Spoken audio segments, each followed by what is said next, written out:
हम आपको पश्चिम बंगाल की भी बात बता रहे हैं कि किस तरीके से बीजेपी 108 सीटों पर आगे चल रही है, जबकि टीएमसी तीसरी बार सरकार बना सकती है। खुशबू, ये आंकड़ा थोड़ा और अंतर हो गया, थोड़ा 181 पहुंच गई टीएमसी, 106 पे बीजेपी आ गई। यानी बीजेपी की सीटें घटती जा रही हैं, टीएमसी की मजबूत होती जा रही। और बंगाल में टीएमसी सबसे बड़े दल के तौर पर न सिर्फ बल्कि कहा जाए कि बहुमत के साथ सत्ता में वापसी करते दिखाई दे रही है। बिल्कुल, ये बड़ी खबर लगातार हम आपको बता रहे हैं। तो शायद एक बार फिर से ममता बनर्जी यहाँ पर सरकार बनाए और तीसरी बार सीएम भी बनेंगी ममता बनर्जी। तमाम दावे वादे के बीच फिलहाल जो वोटिंग है वो जिसके नतीजे सामने आ रहे हैं वो हम आपको बता रहे हैं और काफी कुछ क्लियर होता हुआ, हालांकि कुछ घंटे का वक्त और तस्वीर बिल्कुल साफ हो जाएगी संजय कि आखिरकार पश्चिम बंगाल में खेला होगा या विकास होबे पर। बिल्कुल, बाबुल सुप्रियो भी पीछे हैं, खुशबू लॉकेट चैटर्जी भी पीछे है, ये बड़े नाम है, स्वप्नदास गुप्ता भी पीछे हैं। और अब जो नंदीग्राम का फासला था वो भी कम हो गया है। यानी टीएमसी ने लगभग चौथे राउंड के बाद धीरे धीरे कवर अप करना शुरू किया और वो एक बड़ी जीत की तरफ इस वक्त बढ़ती हुई दिखाई दे रही है। बड़ी खबर बंगाल के चुनाव से इस वक्त आ रही है। बिल्कुल, वो चुनाव जिस पर नजरें पूरे देश की थी। लगातार पश्चिम बंगाल में प्रधानमंत्री मोदी से लेकर अमित शाह, योगी आदित्यनाथ, तमाम बड़े दिग्गज पहुंचे और लगातार दावा यह किया गया कि इस बार टीएमसी वहां पर नहीं रहेगी। लेकिन जो फिलहाल नतीजे आ रहे हैं वो बीजेपी के पक्ष में तो नहीं, लेकिन हाँ, बीजेपी को सीटों का फायदा जबरदस्त तरीके से हुआ है, आप उस पर इनकार नहीं कर सकते। लेकिन सरकार बनाने में कहीं ना कहीं टीएमसी अब आगे बढ़ रही है। सरकार बनाने में कामयाबी शायद टीएमसी को मिल जाए। जो सत्ताधारी पार्टी टीएमसी है वो एक बार फिर से सरकार बनाने की तरफ आगे बढ़ रही है। तो ये बड़ी खबर इस वक्त आ रही है। आपको बता दें कि बंगाल चुनाव से जहां पर भारतीय जनता पार्टी दूसरे नंबर की सबसे बड़ी पार्टी बनी है, लेकिन सबसे बड़े दल के तौर पर एक बार फिर से टीएमसी ने यहां पर झंडे गाड़ दिए हैं। 181 प्लस का आंकड़ा इस वक्त टीएमसी को छूता हुआ दिखाई दे रहा है, टीएमसी छूती हुई दिखाई दे रही है। और बीजेपी जो एक वक्त लगभग 130 से प्लस चल रही थी वो घटकर 106 के आसपास आ चुका है। और एक बार फिर से ममता बनर्जी की बंगाल में जबरदस्त वापसी होती दिखाई दे रही। लेकिन बीजेपी ने भी जबरदस्त तरीके से बंगाल के किले में अपनी जगह बनाई है। महज 2 सीटों पर जो पिछली बार सिमट गई थी लोकसभा चुनाव में, एक अच्छे 18 सीटों की जीत के साथ एक होप जगी थी और वो फिलहाल विधानसभा चुनाव में 100 के मार्जिन को ऊपर करती हुई दिखाई दे रही। यानी यहां से कांग्रेस और वामपंथी वाम दलों का एक तरह से सूपड़ा साफ ना के बराबर दिख रहा है और उसकी जगह बीजेपी इस वक्त लेती हुई दिखाई दे रही। अगर विपक्ष में बैठती तो भी मजबूत विपक्ष के तौर पर भारतीय जनता पार्टी यहां पर अपनी जगह बनाती दिख रही। लेकिन टीएमसी की तीसरी दफा मुख्यमंत्री की कुर्सी संभालने की तरफ ममता बनर्जी और टीएमसी जबरदस्त मार्जिन के साथ एक बार फिर से सत्ता में वापसी और बड़े दल के तौर पर पश्चिम बंगाल में उभरती हुई दिखाई दे रही है। बिल्कुल, और ऐसा अगर हुआ तो यकीन मानिए ममता बनर्जी का कद भी जबरदस्त तरीके से बढ़ेगा, क्योंकि जिस तरीके से ये लड़ाई सीधे सीधे प्रधानमंत्री मोदी और ममता बनर्जी के बीच मानी जा रही थी, लगातार बातें कही गई, लगातार कई तरह की के दावे किए गए और ये कहा गया बीजेपी की तरफ से भी कि यहाँ पर हम 200 प्लस लेकर आएंगे। लेकिन फिलहाल 106 से 7 सीटों पर सिमटती हुई 108 सीटों पर जरूर आगे चल रही है। फायदा जरूर, लेकिन सरकार बनाने में जो कामयाबी है वो फिलहाल टीएमसी को मिलती हुई दिख रही है। हालांकि अभी थोड़े घंटे के बाद ये जरूर फैसला हो जाएगा, लेकिन अगर ऐसा होता है तो यकीन मानिए जिस तरीके से जो हैट्रिक है उसकी तैयारी जो है वो टीएमसी की तरफ से कर ली गई है। तो ये बड़ी खबर इस वक्त आ रही है और बंगाल पे ज्यादा इस वक्त फोकस इसलिए क्योंकि बंगाल ही वो राज्य है जहां पर बीजेपी ने पूरी अपनी सेंट्रल टीम को झोंका था। प्रधानमंत्री नरेंद्र मोदी के बड़ी बड़ी जनसभाएं वहां पर हुई थी, अमित शाह लगातार वहां पर कैंपेनिंग कर रहे थे, जेपी नड्डा कैंपेनिंग कर रहे थे और जितने भी सांसद और बड़े चेहरे हैं, चाहे फिल्म स्टार हो चाहे स्टार कैंपेनर हो, बीजेपी ने एक तरह से वहां पर उतार दिया था और उसका फायदा बीजेपी को मिलता दिख रहा। सत्ता में वापसी, यहां पर सत्ता में एक तरह से सत्ता की कुर्सी तक पहुंचने की लड़ाई में आगे तो नहीं दिख रही बीजेपी, लेकिन यह जरूर है कि बीजेपी ने यहां पर एक अपनी मजबूत पकड़ बना ली है और बंगाल के क्षेत्र का ये जो चुनाव है वो बीजेपी के लिए आने वाले वक्त के लिए बहुत बड़ा संकेत है और बहुत बड़े ऑप्शन भी खोलता है। लेकिन तीसरी बार बंगाल की मुख्यमंत्री की कुर्सी पर ममता बनर्जी की हो सकता है कि अब जो संकेत है ताजपोशी होगी और तीसरी दफा मुख्यमंत्री बनेंगी ममता बनर्जी। जिस तरीके से चुनाव में पैर में चोट लगने के बाद अकेले उन्होंने पूरी कैंपेनिंग की थी और व्हील चेयर पर बैठकर की थी, उसका भी बहुत बड़ा असर ममता बनर्जी के फेवर में इस वक्त होता दिखाई दे रहा और लगभग 182 सीटों के आसपास मार्जिन के साथ लीड करती हुई ममता बनर्जी की पार्टी टीएमसी इस वक्त बंगाल के चुनाव में लगभग 5वें चरण की मतगणना के बाद दिखाई दे रहा है।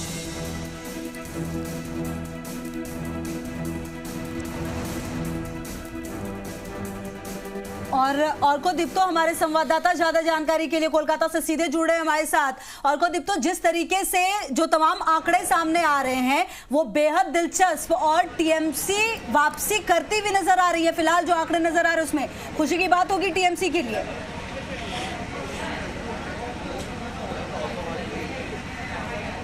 बिल्कुल बिल्कुल खुशबू, देखिए अभी तक जो आंकड़े सामने आ रहा है, दिखा जा रहा है कि 192 सीट्स में टीएमसी लीड बनाए रखा है और ओनली 95 सीट्स में बीजेपी से लीड बना के रखा है अभी तक जो आंकड़े सामने आ रहा है। और जो थर्ड फ्रंट यानी कि संयुक्त मोर्चा जो है जिसमें लेफ्ट कांग्रेस और आईएसएफ का जो जोट है उसमें सिर्फ 5 सीट्स ही उन्होंने 5 सीट्स में वो लीड बना के रखा है। तो ऑब्वियसली तृणमूल कांग्रेस के लिए ये बहुत ही खुशी की बात होगी, लेकिन अभी भी बहुत काउंटिंग बाकी है, पूरा दिन बाकी है, बहुत राउंड्स बाकी है। तो बीजेपी का अभी भी बहुत टाइम है वापसी करने के लिए। और जो इम्पोर्टेंट फैक्ट है, जो बहुत ही इंटरेस्टिंग है, इस साल 294 सीट्स में जो सबसे ज़्यादा हॉटस्पॉट था वो नंदीग्राम का सीट था, जहाँ पे वेस्ट बंगाल की चीफ मिनिस्टर श्रीमती ममता बनर्जी खुद इलेक्शन में खड़े हुए थे, खुद वहाँ पे उम्मीदवार थे और अपोजिट में बीजेपी की तरफ से उम्मीदवार थे शुभेंदु अधिकारी, जो कि हम जानते हैं तृणमूल कांग्रेस छोड़ के बीजेपी ज्वाइन किए थे। तो वहाँ पे थर्ड राउंड तक काउंटिंग हो चुका है, अभी भी 14 राउंड्स काउंटिंग वहाँ पे बाकी है। अब अभी थर्ड राउंड के बाद जो आंकड़े सामने आ रहा है, दिखा जा रहा है कि शुभेंदु अधिकारी बीजेपी के 8000 से ज़्यादा वोटों से लीड कर रहे हैं। तो एक तृणमूल कांग्रेस के लिए, जैसे कि आप खुद बोल रहे थे कि खुशी है क्योंकि वो टोटल सीट्स में लीड बना के रखा है, लेकिन दूसरी एंड पे जो उनके सीएम ममता बनर्जी उनका जो लीड नहीं ले पा रहे, वो उनको अभी टेंशन में रखेंगे। लेकिन जैसे कि मैं कह रहा था, आपने सही कहा कि शुभेंदु अधिकारी आगे हैं, लेकिन मार्जिन शायद कम हो गई है इस वक्त। लेकिन बड़ी खबर यह कि बीजेपी ने कई केंद्रीय मंत्रियों, जिसमें खुद बाबुल सुप्रियो थे, इनके अलावा कई बड़े चेहरों को उतारा था, वो फिलहाल पीछे हैं। तो क्या ये माना जाए कि 100 का आंकड़ा जो इस वक्त बीजेपी क्रॉस करते दिखाई दे रही है, कम भी होगा क्या?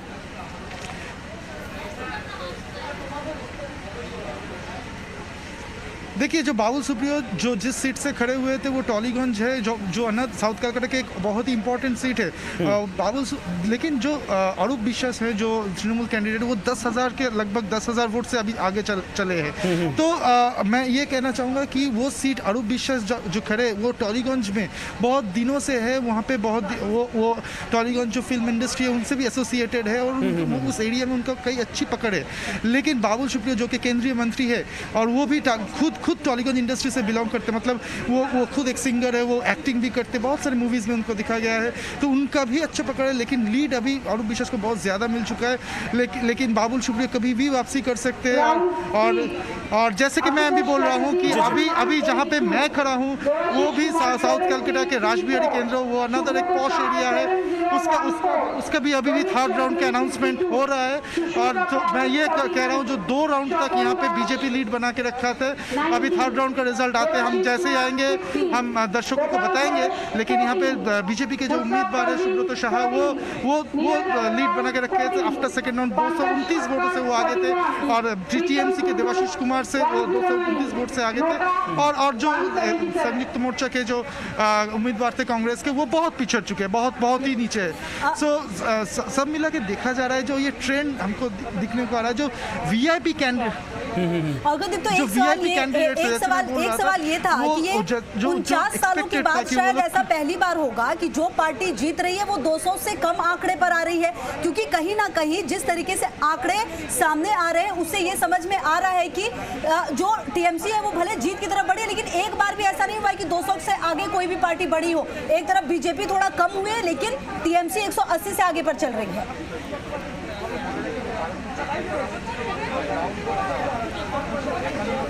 बिल्कुल खुशबू, मैं बताना चाहूँगा, जब 2011 में तृणमूल कांग्रेस पावर पे आए थे वेस्ट बंगाल में, लेफ्ट को हरा के, सीपीएम को हरा के, उस साल उन लोगों को 284 सीट्स मिले थे।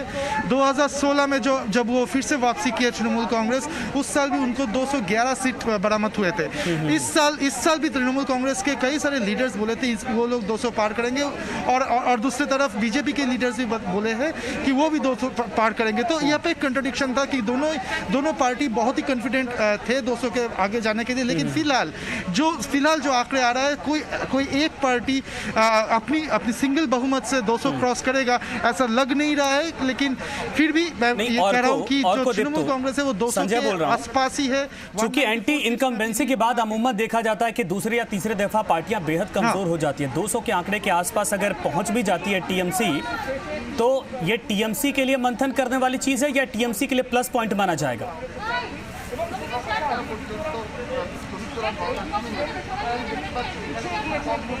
फिर से सवाल एक बार फिर से दोहराएंगे? क्या जो एंटी इनकम्बेंसी फैक्टर कहा जाता है वो टीएमसी पर किसी भी तरीके से लागू नहीं होता है? जनता का ये रुझान यही संकेत देता है।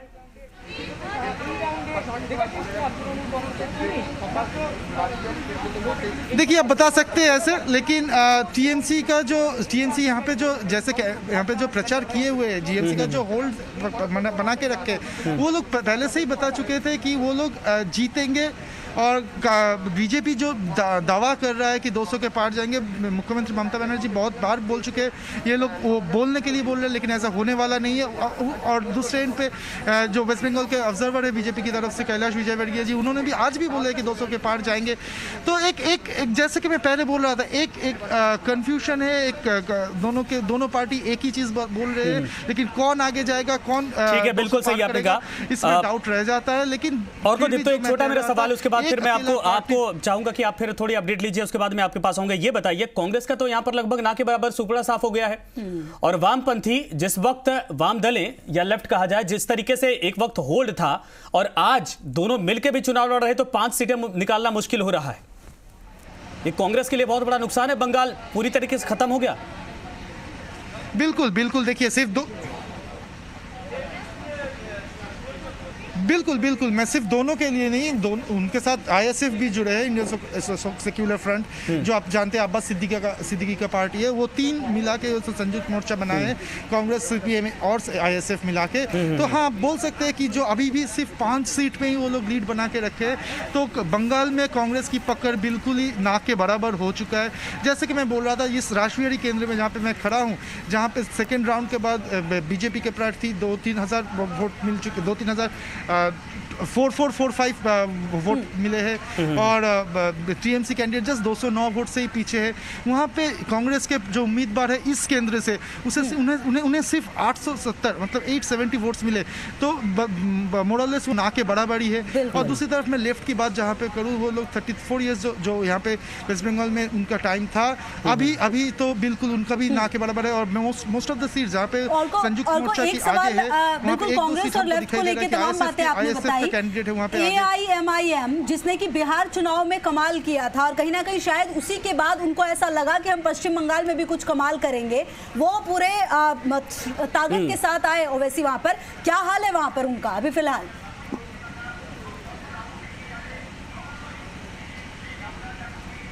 आप खुशबू, आपका सवाल नहीं सुनाई दिया मुझे। हेलो, और को सवाल ये कि बिहार चुनाव में कमाल करने के बाद ओवैसी यहाँ पर भी उतरे थे पूरी तैयारी के साथ, उनका क्या अपडेट है? AIMIM